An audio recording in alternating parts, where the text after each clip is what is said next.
What's up, family? We're back with another episode of Why Y'all Working. I'm one of your hosts, Alairé. And I am Michael Ogunsanya. And it's a new year. Michael, we have it's a new episode kind of thing that we're doing for y'all. It's called Boom or Bust. We're gonna go through some, I guess, fashion trends or just trends in general, whether they be from fashion, from other businesses, other industries, you name it. And we're gonna talk about some of the latest happenings as far as things that we're interested in, which is different business models and the like, that come from these different eras and or are coming from you know uh, other industries, other countries, and being brought over to the United States, and to see whether or not they're going to stick here or if they're going to go bust and not be a viable business model for our culture and environment here in the United States. So we can get Exciting. into it. Boom or bust. Before we get into it, make sure to subscribe to us at YouTube. It's been a great growth. Appreciate everyone tapping in. We're also available wherever you get your podcasts, Apple Podcasts, iHeartRadio, Spotify. Just search up Why Y'all Working. You'll be able to find some good content to keep you going through the day. Alair, before we go even deeper, we have some qualifications that I think would allow people to connect with what we're saying. If you haven't met me before, I'm Michael Ogunsanya, current business analyst at a finance company. Before that, I launched an AI startup focused on the intersection of DEI and natural language processing. Through that journey as CEO and chairman, I was able to analyze different business models as well as different markets to where we want to position our product, from ed tech, thinking of kids between the ages of 7 to 16, all the way up to universities. And then thinking about DEI with middle age America up to boomers, as well as this new Gen Z space. So I want to give you guys, again, the background as to why Boomer Bust is going to be something special here. How about you, Alaire? Go for it. Yeah, so as you may or may not know, we have a background in numerous amounts of things. I call myself a jack of all trades for a reason. But we spent a bit of time working with some angel groups and investment firms in the DMV area. So this will be a decent, kind of dive into their backstory, history, trailing 12 months, maybe, if we get that kind of information or if we go that deep. But really just a, kind of bird's eye view into some of these investment opportunities that may or may not be coming to our markets. So we're going to be taking a look at that from numerous amounts of different perspectives, and we'll have some kind of cool guests along the way. So I think this is going to tee it up nicely.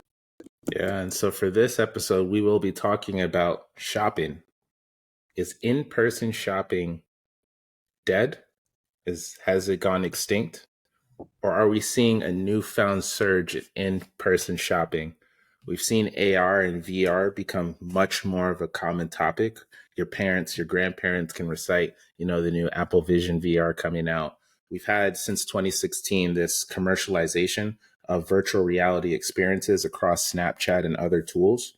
Has companies successfully integrated their technologies into tools like Amazon, tools like your own phone, to where you can imagine yourself putting on a Tiffany choker right before you buy it, while working with the virtual assistant to make sure you buy the right thing?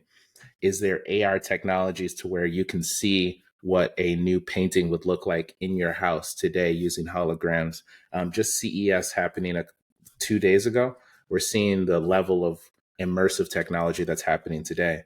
And we have a list of articles that we'd like to reference. But first, I'd like to start with you. Um, Through COVID, a lot of us here, we panic bought, we retail therapy bought so many things. What has been your relationship with in-person shopping this past 3-4 months, up to a year, Alaire? I guess I still kind of go out sometimes. I mean, obviously, it's been the pandemic, the first couple of years of what you were talking about. So, coming from that, being in mass, to going from people thinking that we don't need to wear masks anymore to being in public and then not having to wear masks anymore, whether it be going to like the movies or, which is adjacent to the mall sometimes, or, separate. But say all that to say, uh, I I don't have a need to go in shopping unless it's for groceries. if I'm being real. I still feel the need to be able to see my food, even though I know that even the agriculture industry is being attacked from all different angles, and I can't even trust the food that's in the regular grocery store anymore, to be honest with you. So to that effect, I may end up, one of the things I was planning on doing this year actually is going to more farmers markets and things like that. That are close here in the DMV to kind of check those out, and see, what kind of local farmers that I can support, and also get, fresh ingredients from that I can actually quote unquote trust, but at least do some more due diligence on and see how long they've been in the business and what their ethics are. So say all that to say, as far as agriculture goes, yeah, I'll be in person. As far as everything else goes, I don't think so. There's things like Amazon, Poshmark. I get things sent to my house. Um, I don't see a real need for it anymore, especially when it comes to, what you are particularly interested in when it comes to like, going shopping. When I was out this year, there wasn't many people out, and I was actually at not Marley Station, but Columbia Mall, um, the day before Christmas. When I tell you that when we were like 10 years old, I swear to you not that the malls would be packed the night before Christmas. There was literally no one there. Like, it wasn't like anything to be pressed over. I was able to find a parking spot easily. Didn't have to fight anybody to get to the food court, walked around the mall a little bit. Other than that, it's just, seeing the downfall, honestly, of the malls, and like, going in person to these things. I think that more people are going to be disassociated with them, and it's going to cause a lot of these businesses to kind of shut down or be forced to switch to a more virtual model. That's real. And that's about the viability right there. I mean, you're like a key demographic of people with disposable income. I'm not going to say how much disposable income because, people are going to be asking you for money, Alairé. I got zero disposable income right now. I'm going to be honest with you. I just took out a whole bunch of loans. My car is broke.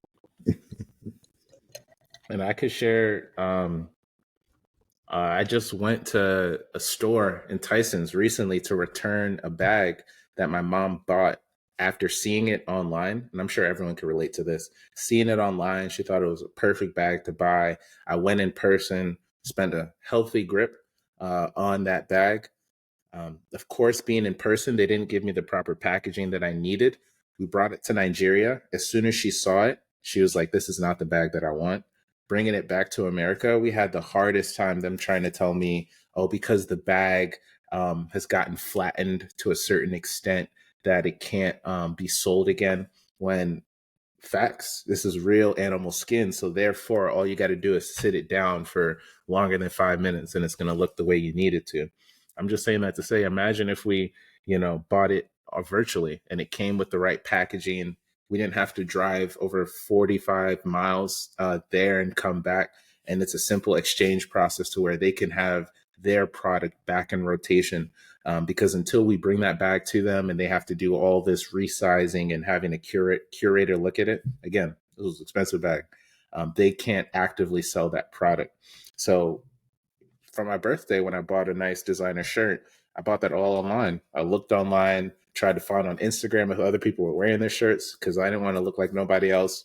It shipped to me. I bought it maybe 3-4 days before my birthday, shipped, and it all came to me right before. So at this point in my life, I value convenience, and having a sedan, driving a sedan to a furniture store or driving a sedan to like even more of a department store. I don't even want to handle like the stress of carrying a shirt that's probably going to get more wrinkled and me bringing it to me versus it getting shipped, just to have it in my wardrobe to wear every day. So for me, it's all about the battle of convenience. I feel like I have enough right now to where if I want something, it really has to mean something or speak to my style and aesthetic. And I know there's this growth right now in sustainability and green tags and green tax to where companies want to make people like us feel like we need to buy these things. But through Instagram ads, the personalization of our digital experiences, going to the mall seems dead at this point.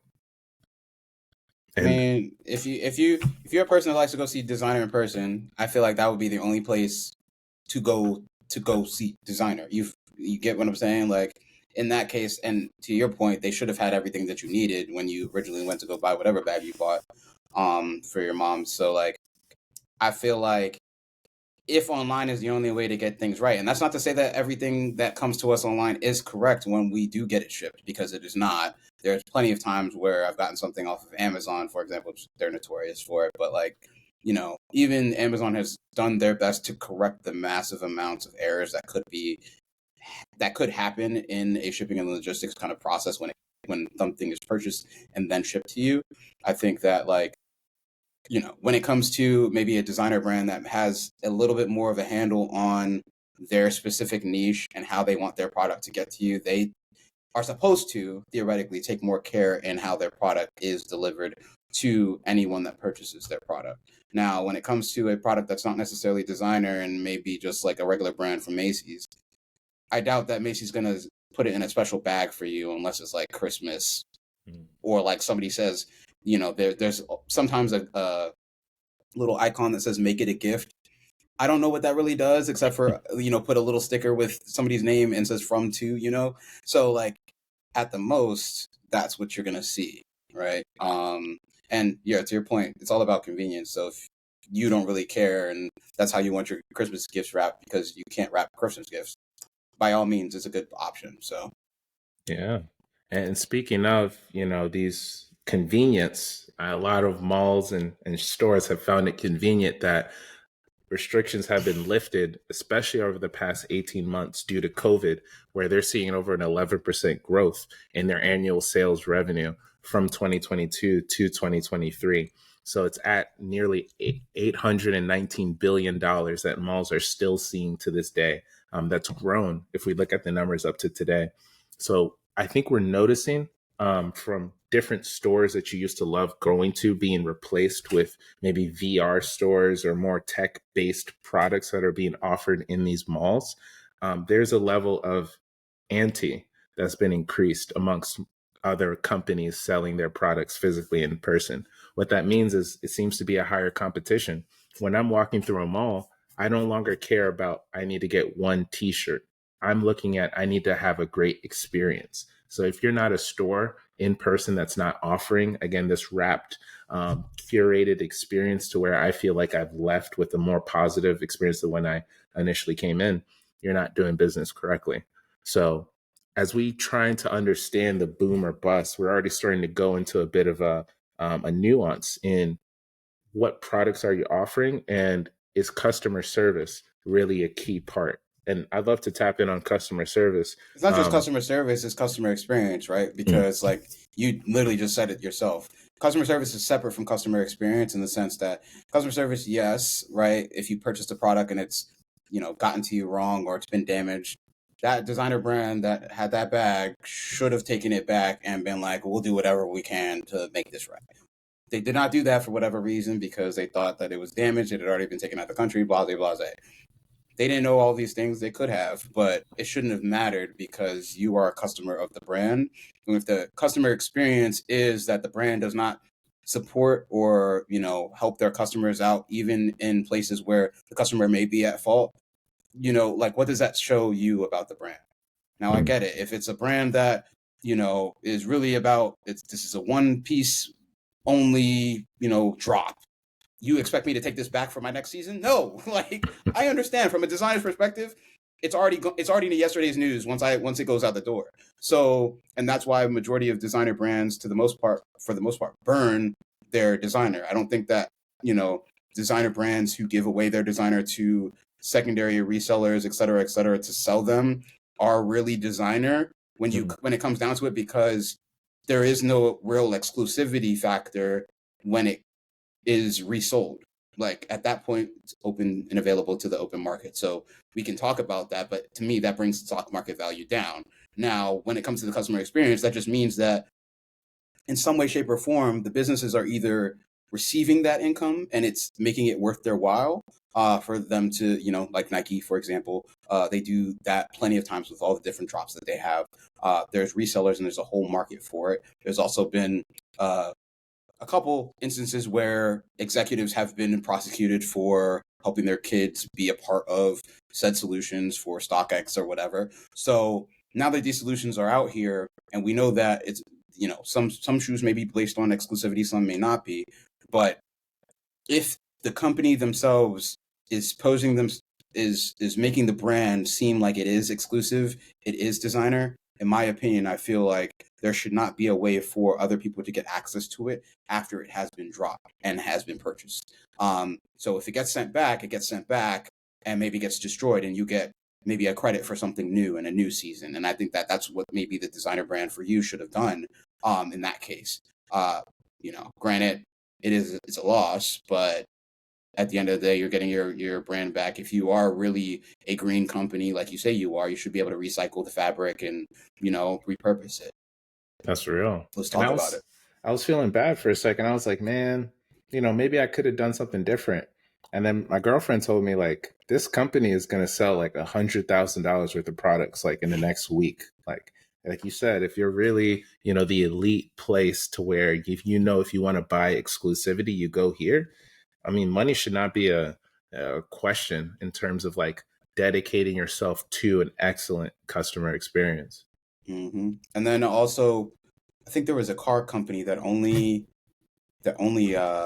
they only advertise with planes, like in jets, because that's where they want their target audience to be. That's where their target audience is. That's where they've decided their target audience is, and therefore that's created an exclusivity around that brand, which has allowed them to garner the attention and the respect that they've deserved from that. Because you don't see, certain car companies open right to the general public, and they don't advertise to the general public. You don't see advertisements very rarely for some of the designer car brands that are out there, and in fact they are where the rich people are, to be very frank, and the rich and very wealthy people are usually at the things that we as people who don't have that much wealth won't be at, right? They may be at these, car reveals or the designer brand fashion week, where they can see the next drop and be like, hey, I want that. And they have the ability to drop the money to get it, right? Some of Mm-hmm. us have to wait until it gets dropped a second time, or after we see that one of one that the designer decides we're going to create a line off of this piece right here.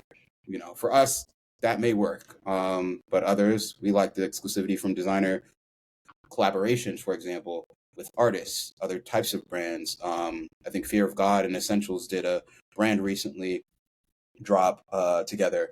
That was also interesting because I feel like, in a way, that didn't necessarily, they made them more accessible to both brands, but it's also a marketing tactic at the end of the day too. So it really just depends on what the play is from a business perspective versus, again, the customer experience perspective, as to how they want their customers to feel. Do they want the customers to feel like anybody could get this, or do they want it to feel like I'm the only person that could have gotten this, or I got lucky because, some brands do lottery drops where if you got the money, you just pay for the lottery ticket.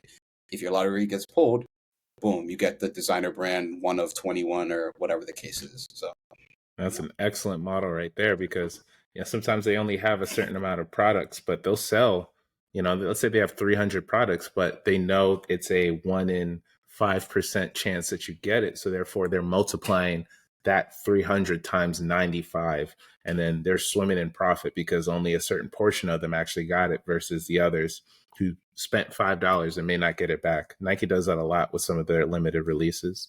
So exactly.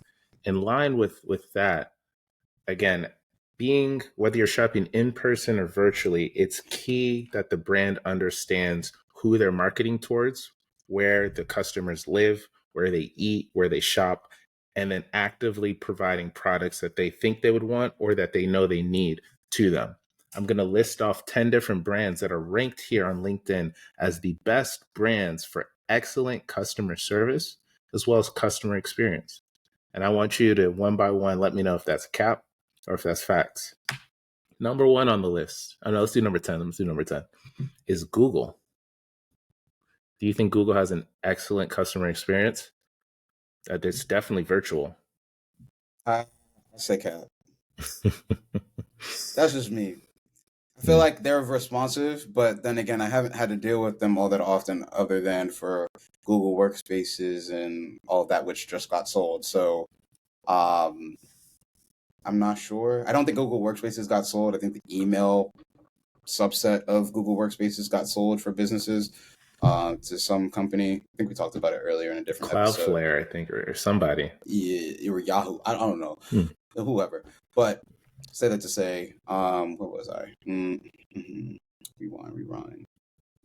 I blanked. Michael, please Google remind me. customer Google. experience. Yes. Customer experience, yeah. Other than for the business aspect, I really haven't talked to anybody in person. I would say, are you a customer of Google if you're applying for a job? Maybe.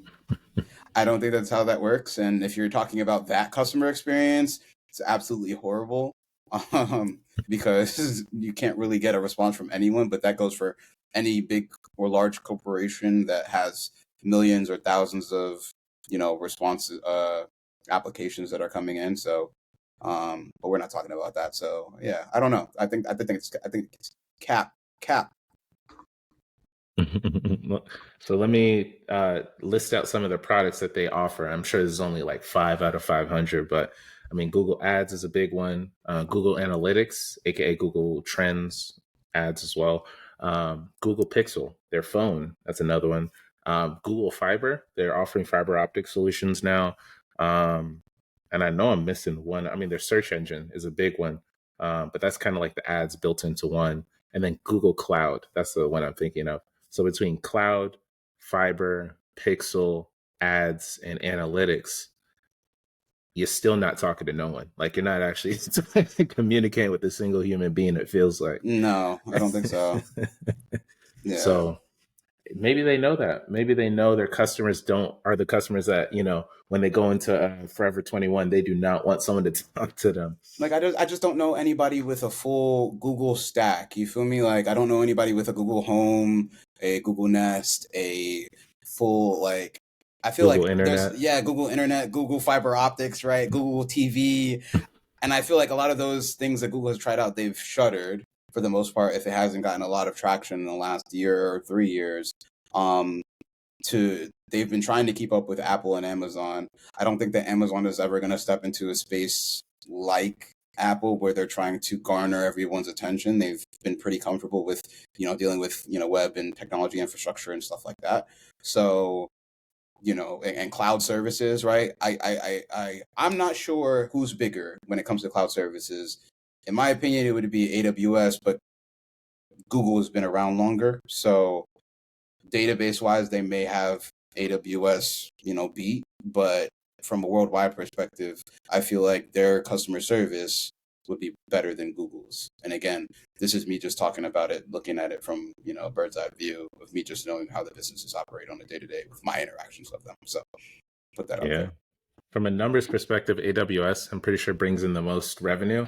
Azure is next because they have all of GovCon is under Microsoft, we didn't Azure. even talk about them. And they also have pretty bad customer service, but we're not going to go there. So to let you know, Microsoft didn't make the list, but apparently Best Buy did. But we're not even going to talk about Best Buy as a. Interesting. So at this moment, I'm so glad. Earlier today, I went to Best Buy to try and get like a connector for my Yeah. phone, and I took pictures of and you're going to see it right here. These are pictures of like the store, just the inside of the store, and it's barren, bro. It's barren, and it The was like one it at was a Arundel Mills shut Thursday. down. It Mm-hmm. makes sense. The one at Arundel Mills shut down, but Arundel Mills is making way for newer, bigger, and better. So we can talk about them, but other malls aren't. So I don't know. Yeah, we definitely want to keep in touch with that. But yeah, Best Buy's not doing well. It was pretty clear. The music's nice though. The bass that be in the back.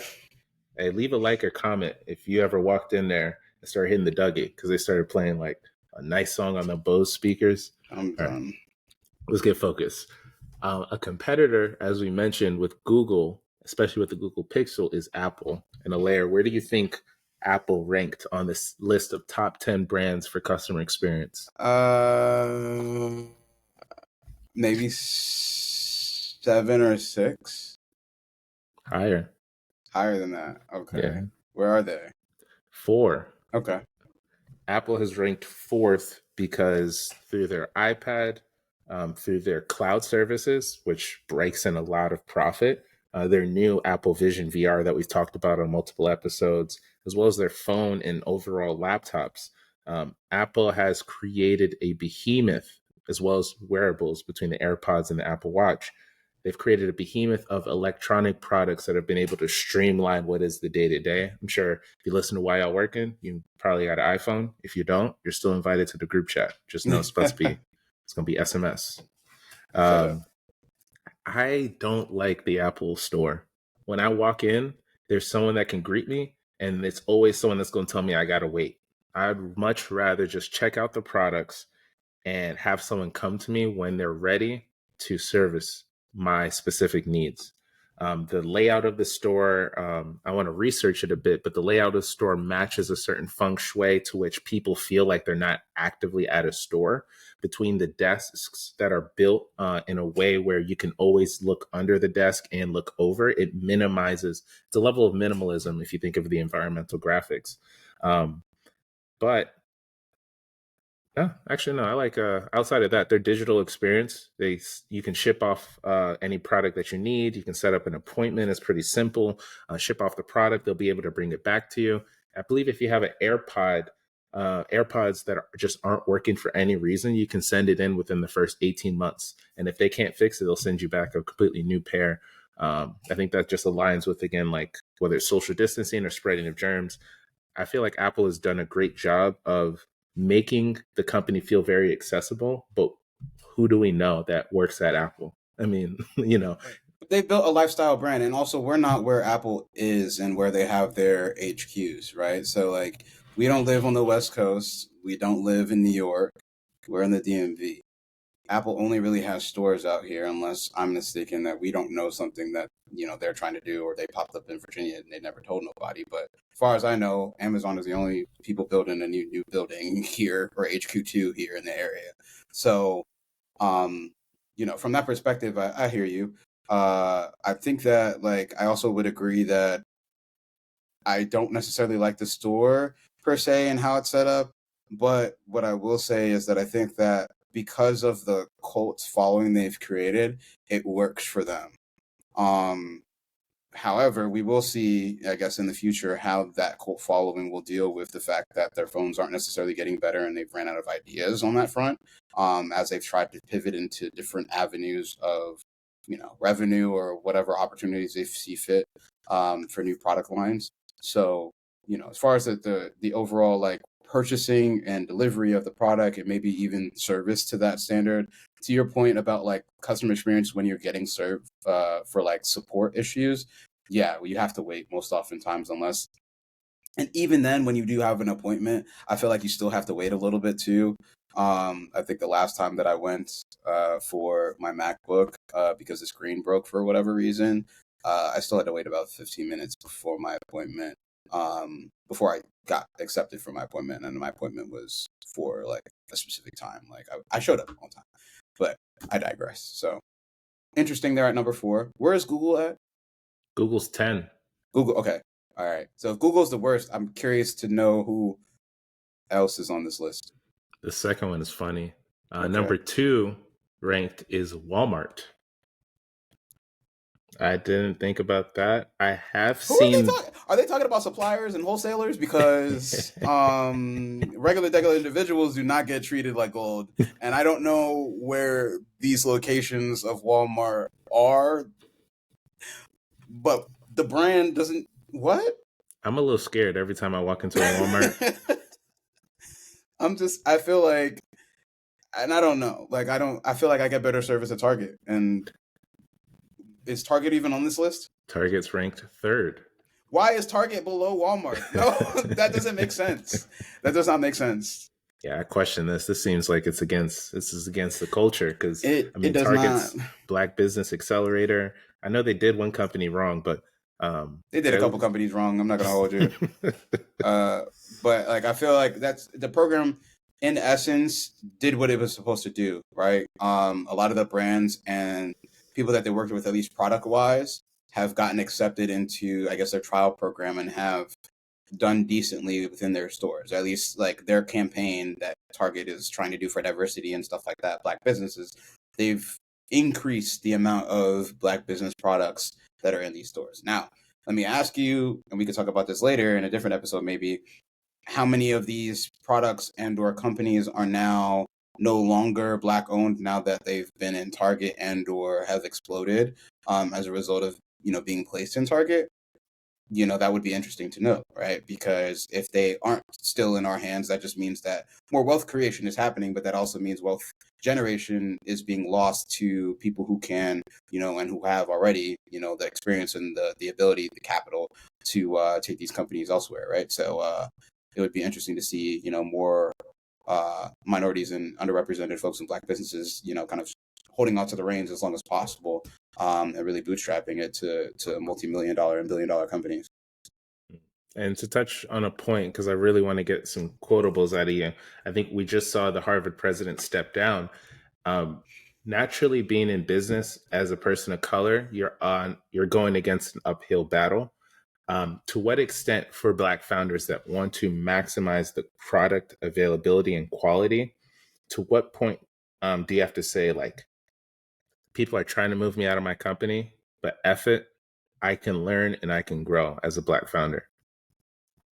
Okay, I guess it really just depends on if it's a situation where you need to make the decision as a founder to remove yourself and hire somebody else in your stead or as a CEO, to take it from the moon, like with you still having like ownership control, if that makes sense. Because if you don't have ownership control, then and it's a situation where it's like dire straits and you either need the money, need the capital, need the liquidity, or you just have to sell because you're being forced out, because of your board, which happens on the daily. And if your investors realize that you have a very valuable business model and they don't think that you are the proper person, and they have enough control and decision making power to get you out of there, there's not much you can do on that front. Just, I would say, cover your assets properly, make sure you own the IP, make sure you in some way, shape, or form have your business license out the IP to you and your likeness of the idea, and force it to pay, your LLC on the side, and make sure that that's worked into the infrastructure of the business. Because at the end of the day, that will prevent you from losing out on a lot of the money that is being made from the business if that does happen. Um, Talk to your lawyers on specifics on how to make that happen, but this is how I would think of it, right? This is the quotable, I guess, advice I would give to founders who maybe are going through a potential merger and acquisition, and it's a forced buyout where they need to leave the company, and they're no longer associated. If that's the case, just make sure you get your coin. Get what you think your dollar's worth and what your hard-earned blood, sweat, and tears are worth.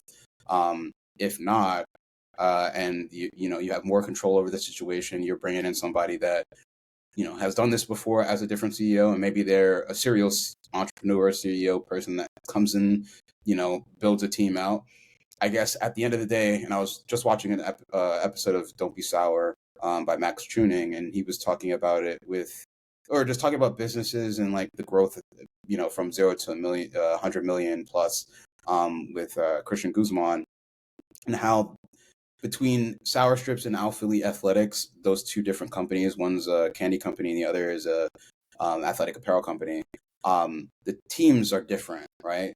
And also, the teams within the teams are different because each of the people that I mentioned are YouTube personalities and social media influencers and fitness influencers that have their own brands themselves as their person. So Max Tuning, Christian Guzman, they have their own team, right, that represents their brand, and then they have their teams of the businesses that they have built, which are Alphily and Sour Strip. So I found that when they were talking about like, being either bringing in somebody like the founder of Gymshark had to do, when that business was growing and becoming a $1 billion company, they eventually brought in a CEO who, whether or not he got fired is neither here nor there. I don't really know the specifics on that, but Ben Francis eventually came back as a CEO once he felt like he was ready. So there's also situations where you may need to bring in somebody who can take the reins for a little bit to show you what to do, so you can at least get a general idea of how to do those things, and then kind of create a transition for yourself to kind of come back into that seat if that's what you so choose. Or if you don't and you want to like be hands off and just hope it generates money and that's what you came in to do, right? If you're I don't know, a franchisor of sorts, right, and you buy up franchises, you're usually going to put somebody in the managerial spot or, quote unquote, the CEO spot of that franchise to make sure that it manages on a day to day. You're not going to be there every day. Now, with certain franchises like Chick-fil-A and some others, I know that you do, as an owner operator, have to be there for a certain amount of time, every month or every week or whatever the case is. So it's different business to business, but that would be my recommendations there. Yeah. At the end of the day, it's ooh, cool. No, you're good. At the end of the day, it's just a factor of three different categories: feasibility, viability, and credibility. Are you building something that people want? Is it viable? Are you building something that people can relate a positive experience to the brand? Or are you the best person for this? As you mentioned, credibility. And we're going to talk about feasibility. Is this shit going to work? Big facts. All right.